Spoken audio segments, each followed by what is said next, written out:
Mantan Menteri Pendidikan, Kebudayaan, Riset, dan Teknologi Nadiem Makarim akhirnya buka suara soal dugaan korupsi proyek laptop Chromebook senilai 9,9 triliun rupiah yang tengah disidik Kejaksaan Agung. Nadiem mengaku siap diperiksa dan membantah kabur. Saya tidak pernah menoleransi praktik korupsi dalam bentuk apapun. Saya mengajak masyarakat untuk tetap kritis, namun adil.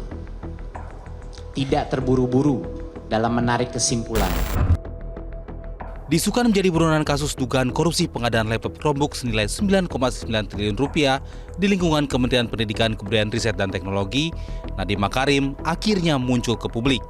Rumor soal status hukum Nadiem mencuat usai Kejagung menggeledah rumah dan apartemen milik 3 staf susnya dalam dugaan korupsi yang terjadi di masa Nadiem menjabat, yakni di tahun 2019 hingga 2022.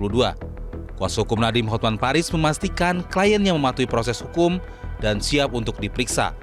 Nadiem juga akan tetap tinggal di Indonesia dan disebut tidak berniat untuk kabur ke luar negeri. Dari kemarin Nadiem ada di Jakarta, dia siap setiap waktu untuk, dia udah bilang tadi kooperatif, bagaimana DPO, dia ada di sini, sehat walafiat.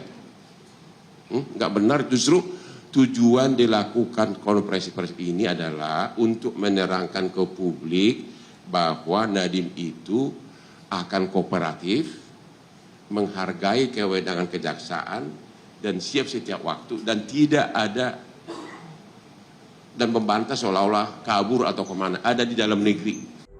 Dalam kesempatan itu, Nadiem menjelaskan pengadaan 1,1 juta unit laptop beserta modem 3G dan proyektor untuk lebih dari 77.000 sekolah dalam kurun waktu 4 tahun dilakukan demi mendukung pembelajaran jarak jauh.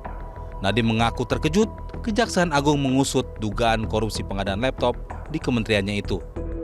Kami dari awal proses mengundang Jamdatun, mengundang Kejaksaan untuk mengawal dan mendampingi proses ini agar proses ini terjadi secara aman dan semua peraturan telah terpenuhi.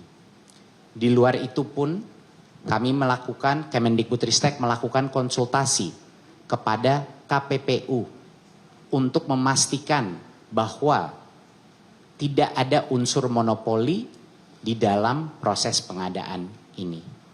Jadi sudah berbagai macam jalur yang ditempuh untuk memastikan bahwa pengadaan sebesar ini yang memang selalu kami mengetahui dari awal pasti ada resikonya, dikawal dengan berbagai instansi. Jadi itu adalah hal yang ingin saya utarakan. Inilah salah satu alasan kenapa saya juga terkejut waktu mengetahui berita ini.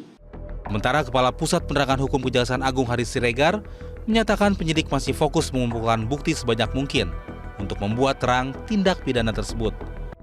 Harli menegaskan pemeriksaan terhadap ex-Mendikbudristek Nadiem Makarim sesuai kebutuhan penyidik.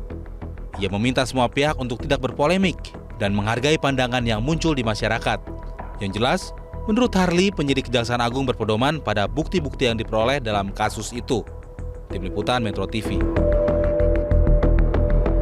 Jelajahi cara baru mendapatkan informasi. Download Metro TV Extend sekarang.